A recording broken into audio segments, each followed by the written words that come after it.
Jangan lupa like, komen, dan subscribe channel YouTube TVRI Bengkulu dan nyalakan lonceng notifikasinya. Balik lagi di Opini Obrolan pagi ini, pemirsa. Kita akan lanjutin pembahasan kita bersama dengan Bang Jimmy tentunya.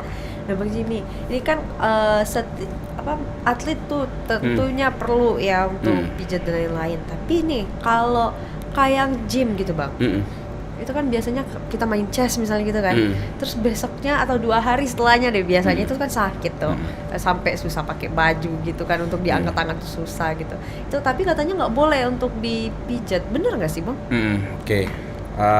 Jadi tadi kan di awal kita ada penjelasan tentang sport massage sendiri kan ada pada saat latihan, setelah latihan, kemudian sebelum pertandingan, kemudian pada saat pertandingan dan setelah pertandingan. Artinya ada 5 tahapan. Nah, nge-gym tadi kan termasuk dalam mungkin ketika latihan atau mungkin setelah latihan nge-gym. Nah, dalam olahraga itu kan tujuan kita olahraga itu kan macam-macam nih, Pak. Jadi kalau nge-gym itu kan untuk membentuk otot-otot supaya mungkin badannya tampak bagus, ototnya tampak besar-besar. Apakah boleh dimasas? Boleh. Oh boleh. Boleh, tetapi ada tetapinya ini. Ada tetapi. Jangan salah masasnya. Jangan langsung iya aja ya. Ada tetapinya ini. Jadi di dalam masas itu dia kan kita menggunakan tangan. Jadi tangan. Jadi di dalam masas sendiri itu ada namanya penekanan-penekanan. Jadi kalau saya membaginya itu dengan persentase. Ada penekanan 10%, 20%, 30%, sampai 100%. Tergantung permasalahan. Nah, kalau kita apalagi bagi para pemula kan, pemula itu kan atau tidak usah pemula lah. Saya mungkin dulunya atlet, lama udah olahraga ini. Iya, betul. Tiba-tiba saya nge-gym lagi nih, saya mau main nge-gym. Pasti sakit. Karena apa? Ototnya kan sedang dibentuk. Dan itu kan dia tergantung dari trainernya juga. Jadi kalau kita baru kan tidak mungkin dikasih beban yang besar, pasti ringan-ringan. Dan efek untuk berat badan juga biasanya lebih kecil. Jadi di masasnya bukan dengan penekanan, paling dipakai hanya 10-20%. Dia masih rendah gitu ibarat kita itu kan kalau kita kena jidat, kena debu kan kita pasti gosok-gosok kan? Iya, betul. Nah, ini gosok-gosok sudah masuk dalam masas. Oh, walaupun gosok-gosok. Ini bagian dari masas ini. Masas ini paling kan hanya 10%, 5% tekanannya. Artinya kita untuk merelaksasikan yang kita latihan tadi, misalkan bagian bahu, kita hanya tidak ada efek, tidak menghancurkan otot yang kita latih. Sama dengan atlet kan, terkadang ada pelatih mengatakan jangan diurut ya, jangan dimasas ya. Betul. Nah, kenapa? Karena tadi mungkin pengetahuan kita merasa itu bakal menghancurkan otot latihannya. Namanya kan otot, karena otot itu kan terbuat dari asam laktat itu. Nah, jadi jangan sampai kalau kita masasnya sekendak hati gitu kan, 100% asal hancur, percuma latihnya. Otot yang sudah terbentuk menjadi lembek lagi. Kenapa? Karena sudah dimasas dengan kekuatan penuh. Itu tadi kan saya bagi ada 10%, 20%, 30%. Jadi kalau kita hanya misalkan ini otot, anggaplah saya latihan nge-gym ini sudah bentuk otot. Kalau saya cuma hanya melemaskan, tidak ada pengaruh. Malah ini baik. Oh, malah bagus. Bagus, karena otot kan ketika kita latih kan menjadi tegang gitu, Mbak. Iya, betul. Ya kan? Nah, ini kan jadi kan dia mau memendek. Memendek itu kan karena ada tarikan latihan tadi. Sehingga kalau kita lemasin, dia kan menjadi relaksasi. Jadi bukan bukan diurut dengan tekan, enggak, tapi kita relaksasi aja. Nah, ini boleh nih.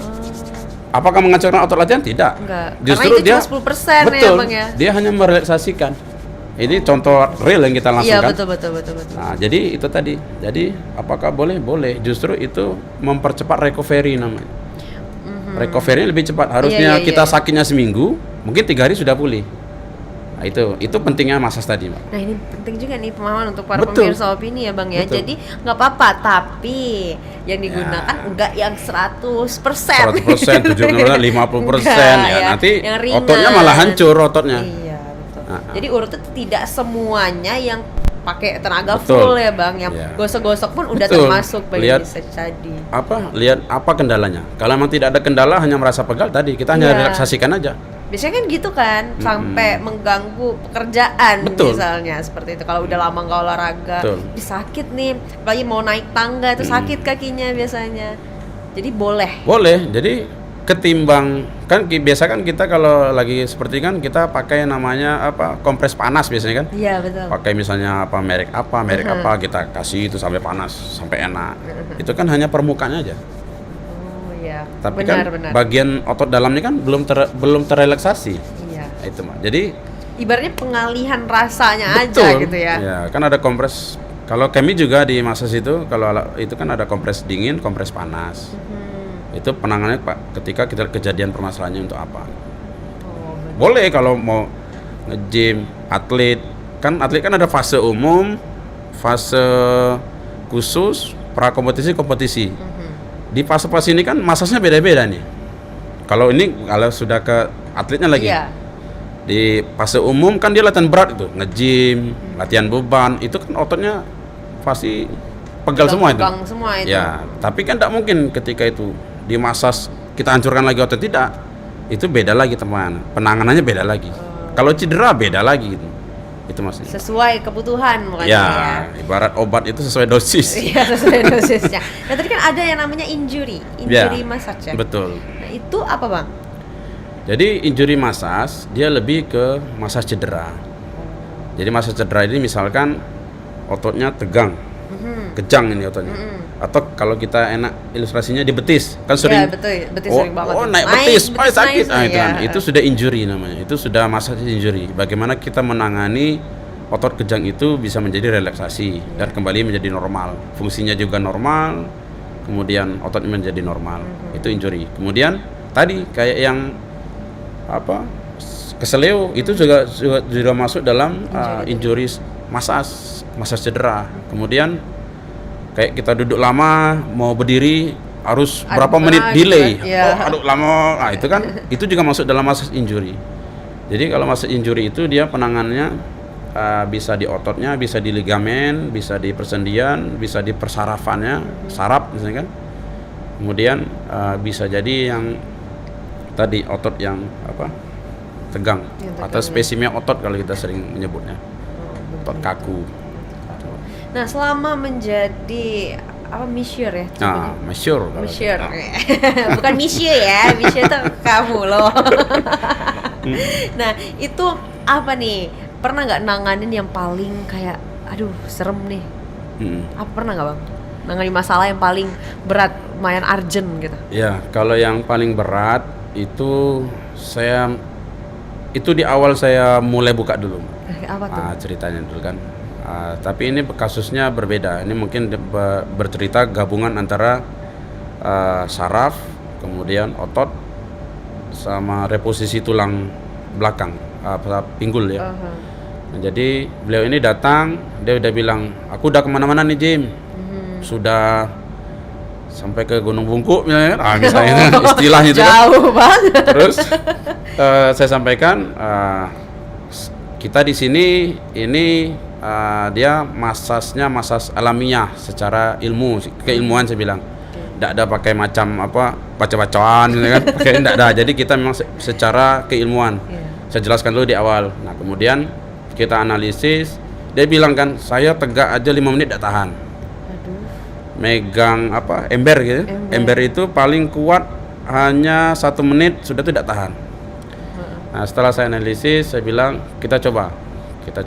Jadi kan saya cuma berpikir ketika dia bilang tidak bisa pegang, kemudian berdiri tidak tahan, berarti jaringan saraf bagian bawah dengan bagian otot dan bagian pinggul. Itu yang kita ini. Nah, dia dua bilang dia sudah kesini. Oke. Alhamdulillah. Saya kan sering tanya kan, gimana hari ini? Dikontrol gitu ya? Gimana hari ini? 3 hari ada perubahan. Oke, datang lagi ya, karena ini kasusnya kan sudah lama. Nah, alhamdulillah sampai sekarang kita bilang sehat, alhamdulillah. Artinya yang tadinya tidak bisa megang lama sudah normal. Itu satu. Yang kedua tadi yang sendi lepas saya bilang tadi kan, mungkin kalau kita lihat kan takut gitu kan. Tapi karena teknik itu sudah ada, paling sebentar selesai. Itu yang nah, kemudian juga ada lagi yang mungkin mantan atlet saya bilang ya. Mantan atlet sakitnya baru sekarang. Jadi karena kebiasaan aduh biarlah udah ya, gitu ya, sepelehin ya. dia berbaring salah, telungkup salah, duduk salah, kemudian berdiri salah, Mbak. Jadi alhamdulillah hari ini sampai hari ini sudah oke. Alhamdulillah. Ya, itu beda lagi kasusnya kan. Beda lagi Kalau kasusnya. atlet nanti beda lagi. Begitu. Baiklah, nanti kita sambung lagi Oke, ya Bang. siap. Sekarang kita juga. Oke, siap. Untuk pemirsa, jangan kemana-mana, tetaplah bersama kami di Opini Obrolan Pagi ini.